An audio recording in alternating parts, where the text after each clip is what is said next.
Honorable Governor, State of Kerala, Sri Rajendra Arlekarji,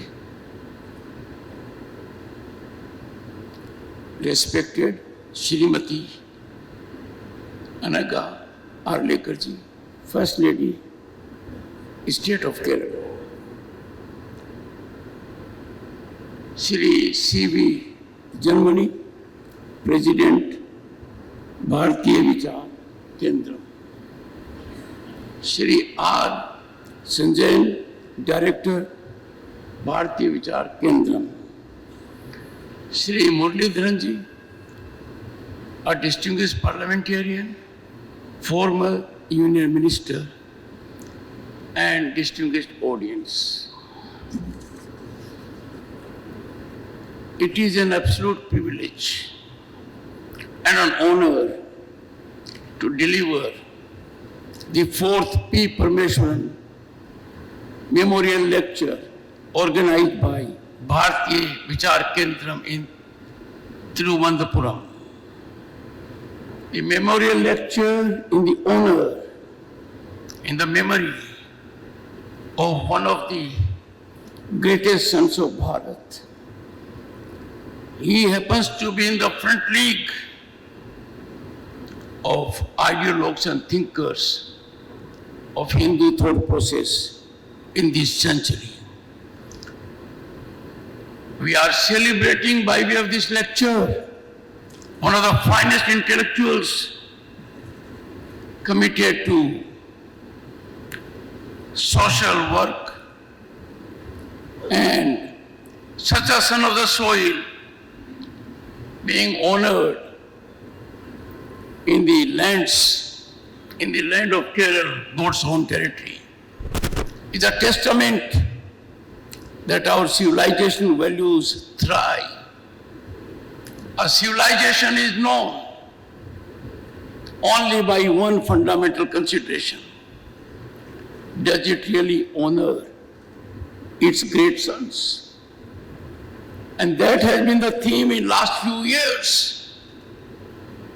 Our forgotten heroes, unsung heroes, not well so unseen heroes, we have remembered them. Kerala has been the cradle of intellectual discourse, cultural enlightenment, and spiritual pursuits. This is the land that birthed legends from Adi Shankaracharya, who expounded the philosophy of Advaita Vedanta, to Narayan Guru, who led modern Renaissance by his social reform and by his team of social reformers. We are celebrating the memory of one of them. This land is also home to some of the most revered temples, including Sabrimala, Padma Swami Temple, Guruvayur, and drawing around the year millions of devotees. They get inspired and motivated. The faith and devotion that permeates these sacred spaces remind us of the eternal values that hold our nation together. Our values are sublime, full of religiosity and spirituality, righteousness and self-service. This fertile, sacred geography also birthed Shri P. Parameswaran ji, who received his values with birth. His unwavering commitment to Bharatiya values, his deep understanding of Indian ethos, and his relentless pursuit of national unity continues to inspire generations. His vision for a self-reliant Bharat, culturally rooted and spiritually awakened, resonates profoundly across the nation. When we talk about confluence of East and West, we remember Sri Vivekanand, Swami Vivekanand, and his historic address at Chicago that was rendered at the World Council of Religions in 1893. But who rekindled it? Who ignited the flame in us? Who inspired us in modern times? By the essence of that address that stirred global minds, it was none other than Shri P. Parameswaran. In 1993, 100 years after that event, it was Parameswaran ji who invited the world to reflect on Swamiji, his life, his legacy, and his message. The government of India has rightly recognized this great son of the soil, a great ideologue of Hindu thought process, a messenger of Bharatiya Sanskriti, an epicenter in a sense who disseminated sublimity of our values with Padam Shri in early 2000 and in 2018 with the second highest civilian award of Padam Vibhushan. But these decorations do not completely define the man in whose memory we are having this lecture. The tribute which we can pay to such towering figures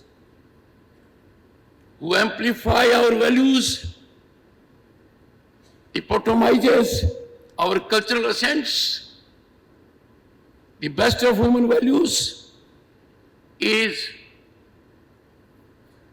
to follow what he exemplified. We must emulate the value system that he professed. Ladies and gentlemen, I greatly commend the subject or theme of this lecture, demography, development and democracy, shaping the future of Bharat. Nothing could be more contemporaneously relevant than this theme. And this theme, when the theme is a tribute to Rashtra Rishi, who dedicated his journey to welfare of humanity through Rashtriya Swayam Sangh, an organization spinally rooted in our cultural ethos, and now in the centennial year. I appeal to everyone. In 2 years, we'll be celebrating the birth centenary of this great son of the soil. I'm sure steps will be taken by the organizers in concert with similar outfits so that his message goes around to the entire country and the world. If I have to put in summation the thought process of P. Parameswaran ji, we all are Bharatiya. भारतीयता हमारी पहचान है, राष्ट्र हित हमारा धर्म है, राष्ट्र कल्याण सर्वोपरि है। कोई भी व्यक्तिगत हो या राजनीतिक या सामाजिक राष्ट्र हित से ऊपर नहीं है। And therefore, I commend the organizers for having so thought about it. The theme calls upon me to first reflect on the state of the nation. There was a time, and I had the occasion to see it, as a member of parliament in 1989, as a union minister in 1991, an atmosphere that did not inspire us. That was alarmingly worrisome, full of concern. And now our Bharat is brimming with positivity and possibility. It is full of hope and aspirations. All around, all pervasive, an ecosystem of hope and possibility we can see. And in global firmament, it is the brightest spot of investment and opportunity. The country has seen in last decade exponential economic upsurge. Our rise from 11th position a decade ago on the scale of economic size, we have traversed a long distance, facing headwinds, difficult terrain, overcoming hurdles created earlier, cleansing the system, making it transparent and accountable. We are the 5th largest global economy at the moment, on way to becoming $4 trillion economy in US dollars very shortly, and with average growth over this period of about 8%. Bharat happens to be the fastest growing global economy in last decade. Acclaimed, accoladed, and applauded by global institutions, the IMF and the World Bank. World Bank has appreciated our deep digitization, technological penetration, and everyone sees it now as a ground reality. Next comes infrastructure. Phenomenal infrastructure growth has dotted our landscape, be it on sea, deep sea, ground, sky, or in space. All our accomplishments make us greatly proud. And I'm happy to share with you, every year the country has added 4 new airports and 1 metro system. And on a daily basis, 14 kilometers of highways and 6 kilometers of railways are being added. If I reflect on scale of deep technological penetration, 85 million are benefiting with houses, 330 million with health coverage, and 29 million small businesses with loans annually. The government is hand-holding them by affirmative policies and innovative schemes. We now boast of beyond what we achieved in space. Lunar and Mars missions in medical science, vaccine production, and the nation is bound to be hub of semiconductors, engineering and manufacturing. India's engagement with world in green energy, urbanization, emerging disruptive technologies, we are in the front rank. It is for the first time that the country is in big league of nations on artificial intelligence, on quantum computing, on green hydrogen mission, and all pervasive digitization has generated transparency, accountability, easy service affordability. Corruption has been neutralized from power corridors on account of technological inroads. technological inroads have been no less than invasion on corruption and malpractices, and that is reflected in the scenario that almost half of digital transactions in the world are emanating from this country. 6.5 billion monthly.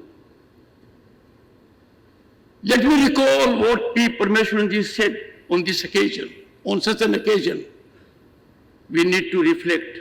Remember, I quote, "The youth of Bharat are not merely inheritors of our civilization, but the architects who will shape our nation's future glory through their aspirations, innovations, and resilience," unquote.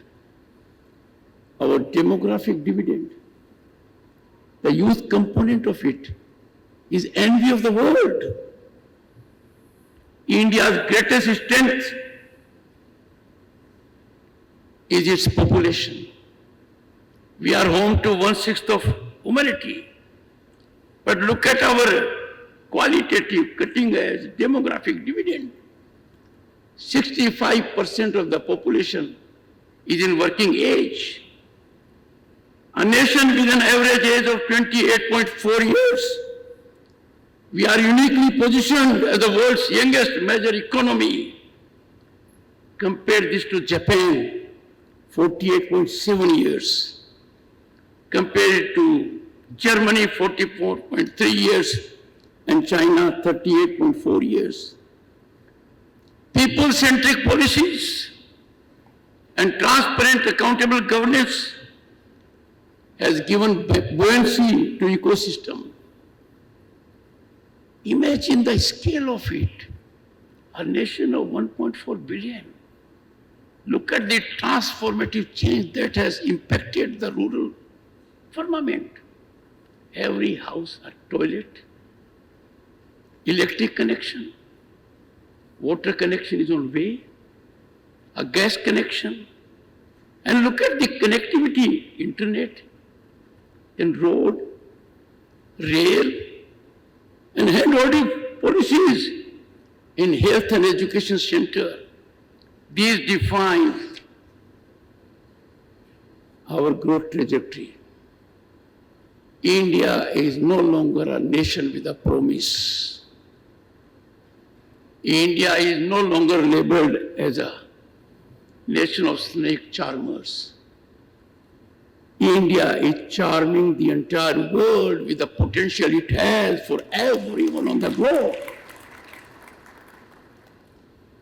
This economic renaissance, which was beyond imagination, beyond contemplation, beyond dreams few years ago, has generated what is a sense of our Sanatan. Inclusivity, non-discriminatory, uniform, even-handed, equitable development results and fruits for one and all.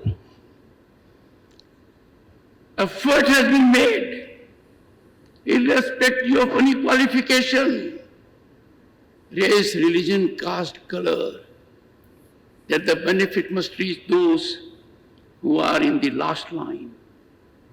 And this is being done with great success. Bharat is the only democracy in the world that has a structured democracy at the village level, constitutionally sanctified democracy at the village level, municipal level, state level, and the central level. I want, on this great occasion, to everyone reflect on what is democracy. Democracy is defined by freedom of expression and dialogue. If we enjoy freedom of expression and do not lend our ears to the other point of view, do not enter into dialogue, do not appreciate the other point of view, expression becomes authoritarianism. प्रजातंत्र में किसी भी व्यक्ति या संस्था के लिए अहम और अहंकार का कोई स्थान नहीं है। प्रजातंत्र का मूल तत्व है समानता, समान अधिकार, समान अवसर। And I therefore appeal that those who do not believe in harmony, social harmony, national harmony, must get into the thought process of Shri P. Parameswaran ji. How can we countenance in this land that has 5,000 years of civilizational ethos? Someone says, मैं अकेला सही हूं, मेरी बात का कोई विकल्प नहीं है। ऐसा नहीं है। These thoughts are antithetical to our civilizational ethos. They militate against the very concept of democracy. And therefore, we must focus alongside expression on dialogue. Dialogue enables everyone to self-assess oneself, to self-audit oneself, to be open to the other idea. And that was what P. Parameswaran ji was doing all throughout. Ideologic discourse, ideologic debate, ideologic brainstorming should be dominating our discourse, not violence. हमारी संस्कृति क्या कहती है? अभिव्यक्ति, वाद विवाद और अनंतवाद। अनंतवाद का स्रोत हमारी सांस्कृतिक विरासत में है। अनंतवाद का ही एक नतीजा है कि भारत ज्ञान का भंडार था, जानकारी का भंडार था। If India is today a cultural center of the world, we owe to people like P. Parameswaran ji for coming to this level. If in the past, about 200 years ago, India was world's repository of knowledge and wisdom, it was on account of our institutions. आज के दिन कुछ हालात भयावह हैं। चिंतन और मंथन के लिए विवश करते हैं। We are faced with alarmingly worrisome scenario on certain aspects. Politics has become polarized, vertically divisive. Temperatures are ever high. The core national values and civilizational values are not the central theme. In this country, where diversity is reflected in unity, this country that prides in Sanatan values of inclusivity, we cannot afford ourselves to be distanced from these core values and engage in polarized, divisive activities. Time for us to fall in the groove of Sanatan Dharma as enlightened by Shri P. Parameswaran ji. And let me reflect on the concern. As meaningful dialogue fades, so do the pillars of cooperation, collaboration, and consensus. I must share with you my anguish, my pain. The largest democracy's parliament must be role model for people. It is a platform to transform aspirations of the people into reality. It has to be impregnable citadel of dialogue, debate, discussion, and deliberation. And these facets were exemplified by the Constituent Assembly that worked for about 3 years in 18 sessions. And what we see today, dialogue, deliberation, and others have yielded to disturbance and disruption. Can there be sacrilege of more intense enormity when temples of democracy are ravaged by disruption and disturbance? Our democracy has to survive. And the first test is parliamentary functioning. We face situations where national interest is relegated. Anti-national narratives take wings. We are living in very dangerous times. Political intolerance and reckless stance promoting partisan and personal interests at the cost of nationalism need to be moderated. There is need for social counseling. Young minds and senior citizens must converge to generate an ecosystem by becoming influencers of our mindset. We have a constitution that remarkably depicts Gurukul, that makes reference to Ramayana. What is the message? A dharam par dharam ki vijay. When in fundamental rights, part 3 of the Constitution, you have a picture of Ram, Sita and Lakshman coming to Ayodhya, अंधकार से प्रकाश, धर्म की जीत, अधर्म की हार, मर्यादित आचरण का संदेश, और ये दीगर कहें सबका साथ सबका विश्वास, इसका अंश आपको रामायण में मिलेगा। भारत के संविधान में if we go to the next part, directive principles of state policy, Mahabharat का सीन है, कुरुक्षेत्र का वो दृश्य है, भगवान श्री कृष्ण अर्जुन को उपदेश दे रहे हैं। What does it teach us?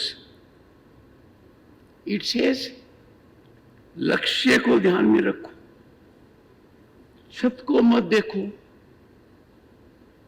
मछली को मत देखो, मछली की आंख को मत देखो, क्योंकि आपका लक्ष्य नहीं है। आपको भेदना है पुपील। इसी तरीके से शासन का काम करते समय, कर्तव्य निर्वहन करते समय हमारी दृष्टि भाई भतीजेवाद पर नहीं होनी चाहिए। यही तो क्या भगवान श्री कृष्ण ने मत देखो सामने कौन है। आपके गुरुजन हो सकते हैं, मित्र हो सकते हैं, जानकार हो सकते हैं। The message is loud and clear. patronage, nepotism, favoritism are evils that cut into merit of the society.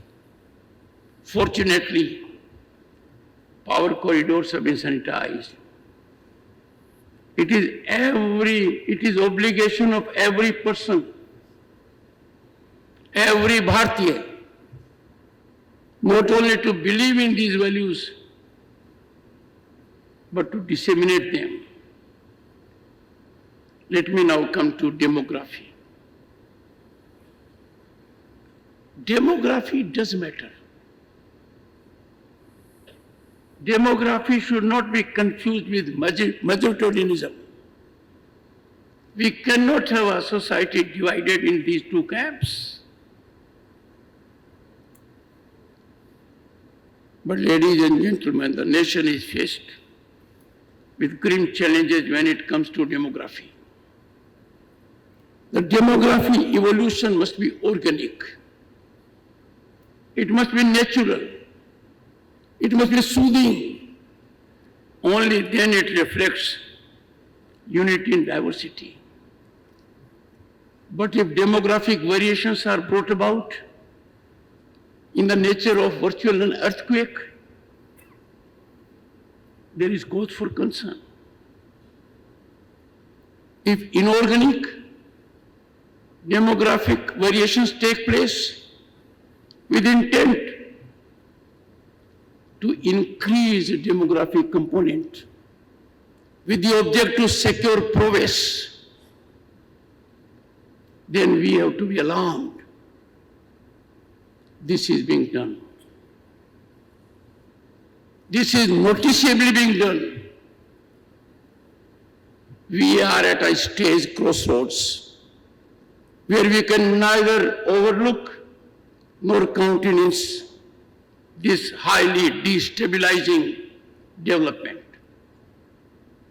We have to be extremely alert. All have to converge to preserve the pristine demographic sanctity of Bharat. The challenge is coming in varied ways. One is through allurements, temptations, reaching out to the needy and vulnerable, providing succor, and then in a subtle way suggesting change of religion, which is labeled as conversions. The country allows everyone to have a religion of his or her choice. This is our fundamental right. This is handed us from our civilizational wealth. But if this is tempered with, it is tweaked, ऐसा बर्दाश्त नहीं हो सकता. लालच, लोभ आधार नहीं हो सकता. कोई पीड़ा में है, दिक्कत में है, जरूरतमंद है, उसको हैंड होल्ड करते समय धर्म परिवर्तन की तरफ मत खींचो. ये बर्दाश्त लायक नहीं है. मैं कितनी कोशिश करूं, I will not be able to express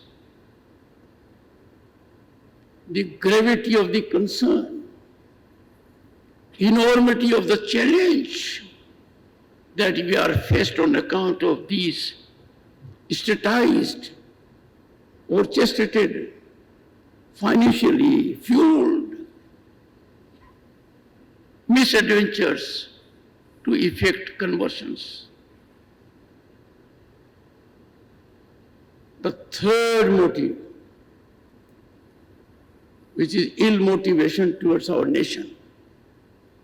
How can a nation suffer millions of illegal migrants? Look at the number. Look at the danger they bring to this country. Everyone in this country is fired with the zeal of nationalism. These people come, they demand on our employment, on our health, on our education sectors, and then become a factor in electoral politics.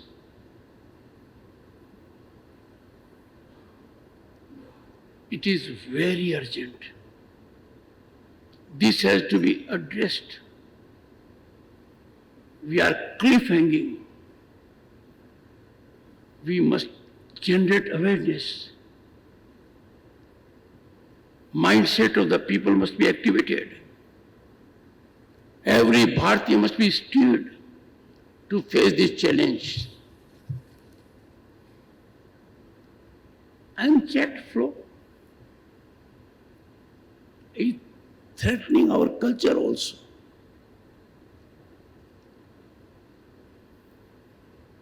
I would urge we must courageously thwart these demographic dislocations. I have indicated 3. As of now in the country, we have, from electoral point of view, areas where elections do not make much sense. We have fortresses in the country that have emerged in the last few years, where outcome of the election is always foreclosed by demographic dislocations. Addressing these challenges, which are very daunting, policy interventions alone are not sufficient. We have to appreciate and recognize these challenges as existential to our nationalism and also to our democracy.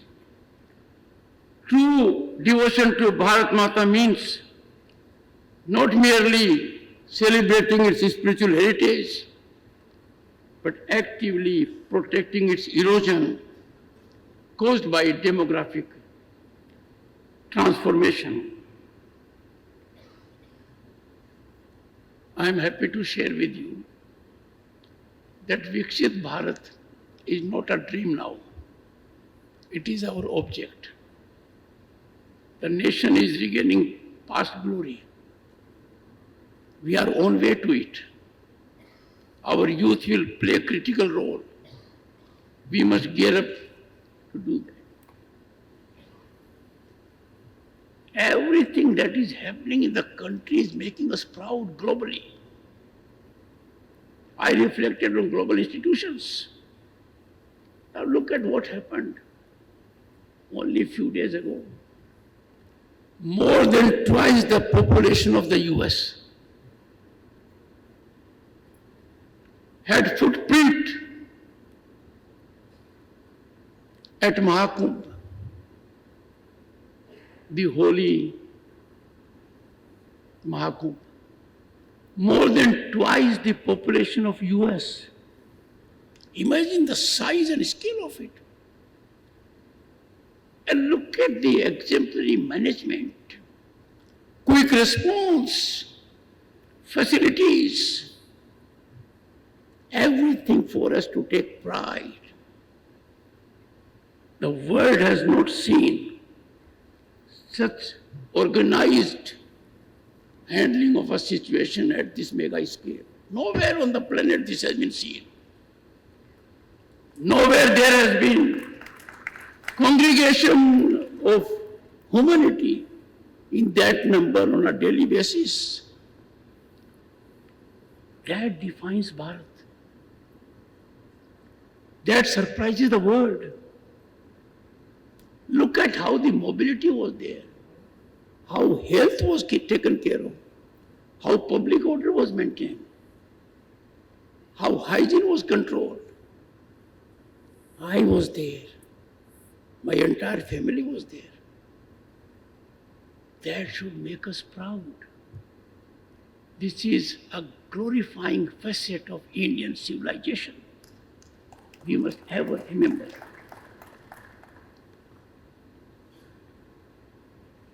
from all considerations, all I can say is, Bharat जैसा कोई दूसरा देश नहीं है।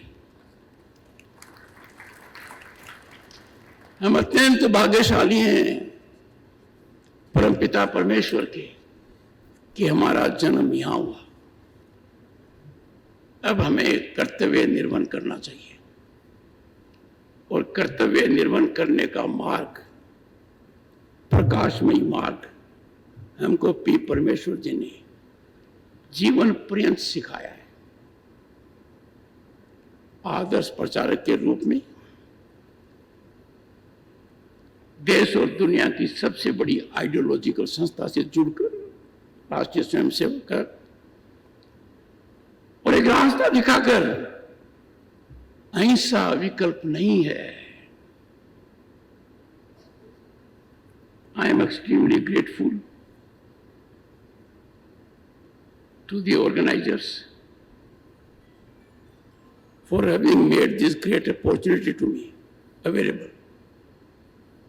I feel blessed, I feel honored, and I look forward to the centennial celebrations of his birthday being organized at the national level. I must recognize in the audience presence of another great son of Bharat, Padma Bhushan, Dr. O. Rajagopal.